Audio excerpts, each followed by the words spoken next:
Bonjour chers amis, bonjour tout le monde, bonjour, c'est Ben Chicot, c'est Ben Chicot. Il y a beaucoup de choses qui se passent en Afrique et dans le monde. Nous, c'est notre travail de parler de ça. Pour ceux qui ont le temps, ils peuvent continuer de parler de ça tous les jours. Mais ceux qui n'ont pas le temps comme moi, bon, on a un jour spécial, on s'assoit, on parle de ça. Chacun est libre de dire ce qu'il veut. Chacun est libre de parler. Voilà. Donc, si tu veux parler aujourd'hui par l'intermédiaire de l'internet, de vidéos, Facebook, tout ça, tu peux dire tout ce que tu veux. Voilà. C'est ça qui nous encourage même de parler, faire sortir le mot, faire sortir ce que les gens cachaient. Vous comprenez? Parce qu'il y a trop de... On vit dans un mensonge. Dans ce monde-là, on vit... Moi, je ne sais pas quand Dieu créait le monde. Je vais demander à Gideon, pasteur Gideon, pour me lire ce passage-là. Quand Dieu créa le monde, peut-être qu'il a mis il a mis le mensonge dedans. Donc le mensonge et la vérité, les deux là, sont créés par Dieu. Alors, le mensonge est tout, on vit constamment dans le mensonge. Les gens n'aiment pas la vérité. Les gens avec qui nous vivons là, quotidiennement là, ils n'aiment pas la vérité. Vraiment, c'est bizarre. Les gens n'aiment pas la vérité. Vous comprenez? Alors, j'ai écrit ici, indépendant de Côte d'Ivoire, Mali, AES, et je vais parler un peu de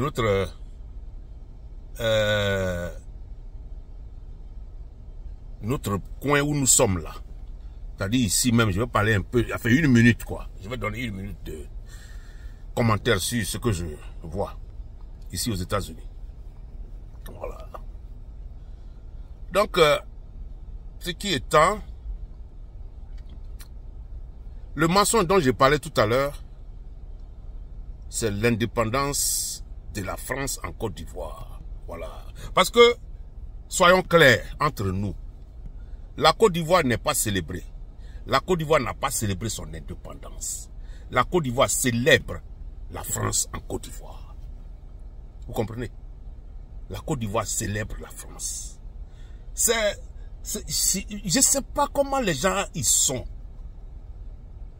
Pourquoi ils ne veulent pas accepter la vérité même là? Vous avez vu le défilé qui s'est passé à Abidjan ou à Bassam, quelque part là, à Benjerville, du 7 août là, de notre indépendance, so-called indépendance, vous avez vu non? Les engins qui ont défilé là, les engins qui roulaient là, ça appartient tous à la France. Il n'y a rien qui appartient à la Côte d'Ivoire, seulement les voitures de police. Je dis bien les voitures, les petites voitures blanches là, de police là, c'est ça qui appartient à la Côte d'Ivoire. Mais tous ces engins là, militaires là, ça appartient à la France. Mais les Français, comme ils supportent le mensonge, et ils n'ont jamais dit la vérité en Afrique, ils nous conduisent dans le mensonge. Ils nous conduisent constamment dans le mensonge. C'est à cause de ça, la plupart des gens qui vivent dans ces pays-là ne disent pas la vérité. Parce que quand tu vas quelque part là, la manière dont les gens dansent là, c'est comme ça que tu danses. Et nos pauvres gens qui sont allés immigrer là-bas, à force d'entendre toujours le mensonge dans leur télévision, partout, dans leur presse, partout, ils sont obligés d'accepter petit à petit le mensonge. Enfin, ils ne sont pas obligés, mais on les forme, on change leur mentalité là, on les brainwash en anglais, pour qu'ils acceptent ce qui n'est pas vrai. Et c'est ça, c'est dans le mensonge quotidien là qu'ils vivent. Quand tu vas en France, tes amis, tu ne sais pas comment ils se comportent. Parce que c'est le gouvernement qu'ils suivent. Ils suivent leur gouvernement. Le gouvernement français vit dans le mensonge. Conduit tout son peuple dans le mensonge. Ces engins qui ont défilé en Côte d'Ivoire, là, la France n'a jamais voulu donner ces engins-là aux pays africains. Et nous tous, on le sait. C'est à cause de ça, les Ibrahim Traoré et les Assimi Goïta sont allés vers la Russie Parce qu'on les tue. Les terroristes les tuent. Et quand ils demandent les choses, les armes, on ne veut pas leur donner les armes. Ils font défiler ça en Côte d'Ivoire pour dire que c'est pour les Ivoiriens. C'est une force de dissuasion. Mais c'est malheureux. C'est malheureux. Tout ça là ne nous appartient pas. Ça appartient à la France. Ça après le défilé, vous avez vu comment c'est nouveau. Ça n'a jamais été utilisé. Quand vous voyez à côté là, toutes les peintures des engins là, tout est neuf. C'est-à-dire, depuis qu'ils ont envoyé ça là, c'est garé au 43e Bima, dans les bases françaises en Côte d'Ivoire là, c'est garé là-bas. Ça n'a jamais été utilisé. Ça cause ça, tout est nouveau. Les pneus là, regardez les pneus là, tout est nouveau. Le drapeau de la France qui est devant là, le drapeau de la France qui est devant là, sur les engins là, ils ont camouflé ça pour ne pas que vous voyez bleu, blanc, rouge. Ça ne nous appartient pas. Quand ils finissent de défiler là, ils en vont remettre ça en place là-bas, au 43e Bima. Ils vont les remettre là-bas. Donc, Alassane, lui, bon, il montre ça au monde que c'est la Côte d'Ivoire, ça appartient à la Côte d'Ivoire. Parce que lui, il n'a rien à dire. Il n'a rien à dire. C'est que les gens qui t'ont mis là disent de faire, c'est ce que tu fais. C'est malheureux. C'est malheureux qu'à un moment donné de la vie, l'homme va se lever, va dire, ah mon gars, vous m'avez aidé. Je sais que vous m'avez aidé, mais trop c'est trop. Il faut qu'aussi je m'occupe de ces gens-là. Parce que son discours même là, c'était vide. Son discours de 6 août 2024 là, vide, il n'y a rien dedans hein, pour les Ivoiriens. Il n'y a rien même, hein, que vous mourrez, que vous vivez, que vous dormez au dehors. C'est pas son affaire. Ça n'a jamais été son affaire, lui et sa femme. C'est les gens qui l'ont mis là, qui le rendent compte. Il ne rend pas compte aux Ivoiriens. Vous voyez? C'est un homme qui n'a aucune dignité. Amen. Sa dignité a été déjà perdue depuis 2010, de toute façon. Parce que quelqu'un qui appelle les autres à venir vous battre pour moi, là. Ça, c'est qu'il n'a pas de dignité. Parce que lui-même ne peut pas se battre. Voilà. Mais mentir grossièrement aux Ivoiriens comme ça, là, à l'œil nu, là, pour leur dire que tout ça, là, c'est pour la Côte d'Ivoire, là. Ça n'a jamais été pour la Côte d'Ivoire. Mes amis, c'est le pur mensonge dans lequel vous vivez. Votre vie est trop chère. La vie est trop chère. Il n'a même pas mentionné ça dans son discours de 6 août. Hein, vous comprenez? Le transport en Côte d'Ivoire est trop cher. La nourriture est trop chère. L'essence, alors là, on ne parle pas. Aujourd'hui, un ami m'a dit que ça fait 800 et quelques. Le litre, 800 francs CFA, le litre d'essence. Vous comprenez? Donc, il n'a même pas parlé de ça, il n'a pas parlé de grand chose hein, pour améliorer votre situation. Quitte à vous maintenant de prendre vos responsabilités. Quitte à vous de prendre vos... Vous avez vu le Nigeria hier, et les gens sont encore dans la rue. Hein. Parce que voilà un pays qui a près de 225 à 230 millions d'habitants. Qui est un des grands pays africains avec toutes les ressources naturelles, dont la population ne mange pas, ils sont très pauvres. Une petite minorité a l'argent, tout l'argent la transite par la poche de cette petite minorité-là. C'est eux-là qui ont des milliards, c'est eux-là qui ont des private jets, c'est-à-dire les private avions privés, c'est eux-là qui ont des bateaux privés, tout cela, c'est une petite minorité, mais tout le reste ne mange pas. Tout le reste a faim. Les gens sont fatigués, mais les Ivoiriens quittent à vous de prendre vos responsabilités. Ce monsieur-là, il n'est pas pour la Côte d'Ivoire. Vous-même, vous savez. Il n'est pas pour les Ivoiriens aujourd'hui et demain. Premier ministre Begré Mambé, il a mis là pour qu'on utilise les villages des gens. Pour manquer le respect aux villageois d'Abidjan. Vous voyez? Des gens comme ça, là, qui ne savent même pas réfléchir, là. Si c'est Bakongo, où est son village? Il n'a qu'à aller faire ça dans son village. Le porte-parole du gouvernement. Va dans ton village, tu vas faire ça à tes parents. Mais pourquoi vous faites ça aux parents des autres? Pourquoi vous faites ça aux parents des autres? Dans tout le monde entier.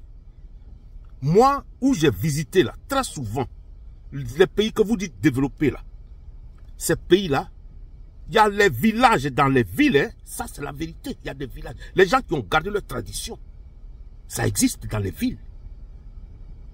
Hein? Ça existe dans les villes. Hein. Aux États-Unis, moi je suis parti dans des villages déjà, hein, à Kansas. Il y a des villages. Kansas, il y a des villages. En Caroline du Nord, il y a des villages. Les gens, ils sont tous dans leur village. Les gens, il y a les moutons, les poulets, tout ça là. Au dehors, hein.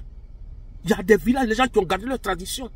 Mais ces gens-là, tu ne peux pas aller leur manquer le respect grossièrement parce que tu veux partir du gouvernement. Non. Il y a la procédure. Il faut t'asseoir pour parler avec les villageois. Il faut trouver un consensus avec les villageois. Les gens là, ici là, par exemple les Indiens là, quand tu vas vers Montana, Idaho, Wyoming, les coins là, il y a des villages indiens qui sont là. Moi je suis allé là-bas avec un ami là. On allait dire, allons voir. Allons voir, tu vas voir les villages là. On est allé dans les villages. Les gens ont gardé leur tradition. Il y a des villages partout. Dans le monde, il y a des villages.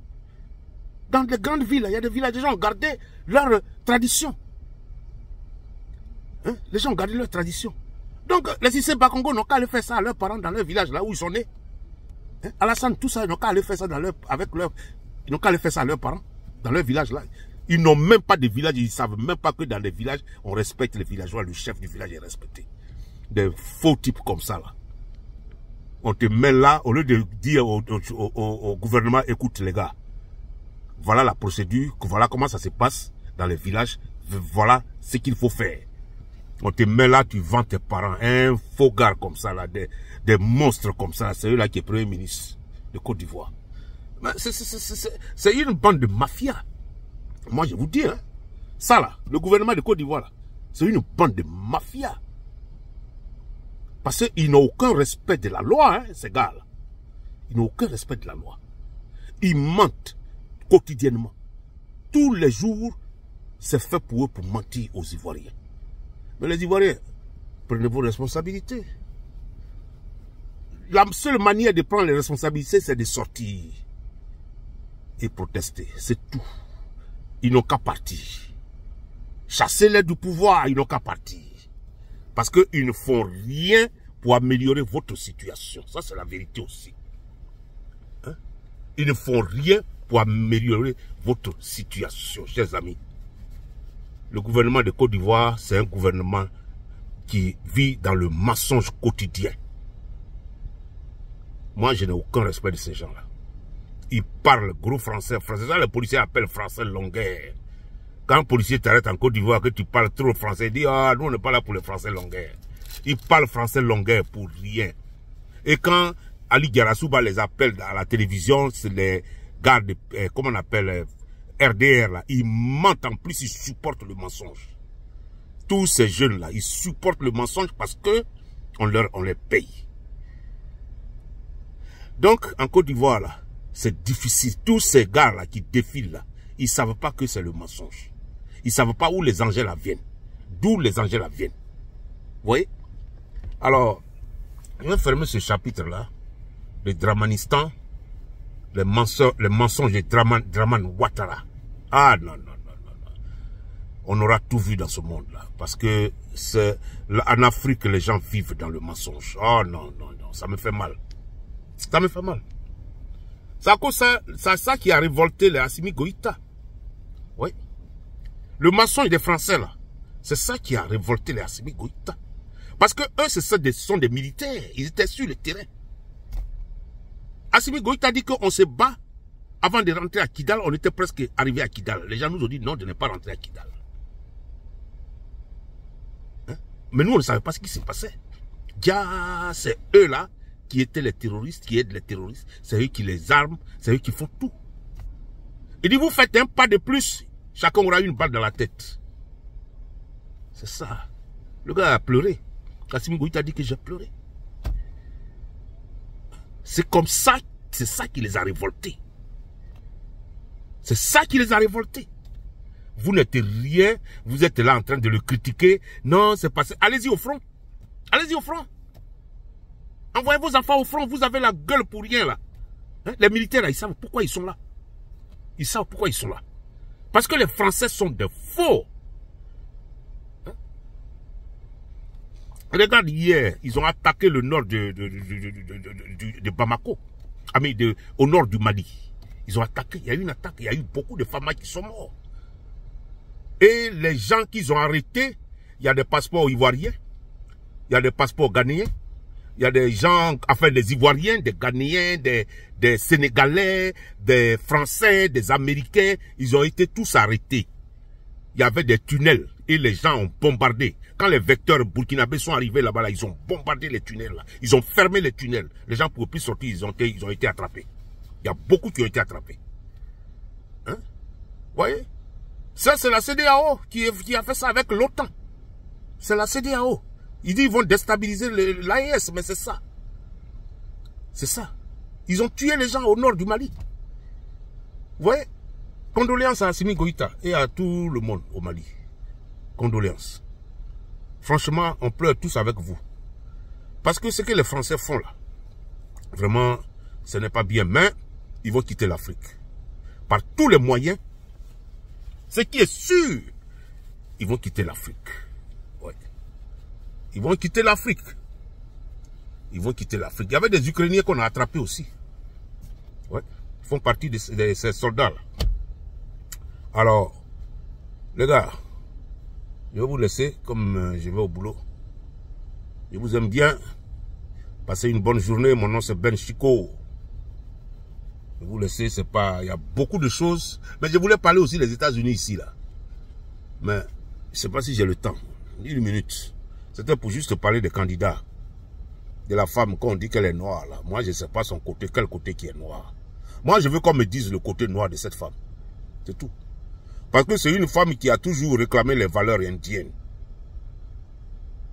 Et subitement, elle devient noire. Moi, c'est un truc que je ne comprends pas. Ce qu'on veut me faire avaler, moi qui suis noir là, c'est qu'on veut me faire avaler des pilules qui ne sont pas de bonnes pilules. La vérité là, ils n'ont qu'à nous dire. Hein? Parce que cette femme a toujours réclamé ses valeurs indiennes. Depuis que nous on est ici. Indienne des Indes, pas indien américain. Vous voyez? Subitement, on nous dit qu'elle est noire. Donc, je veux qu'on me dise son côté noir. C'est ça seulement qui m'intéresse. Son côté noir. Obama, il était noir Obama est noir parce que son papa est noir africain. Son papa est noir. Son papa est noir. Sa maman est blanche. Voilà. Son côté noir, là, je veux qu'on me dise ça. Parce que les informations qu'on a eues, on dit que cette femme-là, sa maman est indienne. Parce qu'aux Indes, il y a des blancs, là. Il y a des couleurs blanches, il y a la couleur des blancs et puis il y a les noirs. Bon, si sa maman était du côté des Indiens noirs, bon, je peux comprendre. Je peux comprendre. Mais elle est du côté, je crois, des Indiens blancs. Et son papa est Jamaïcain blanc. Les Jamaïcains blancs, là, ils viennent d'Angleterre. Tout le monde sait ça.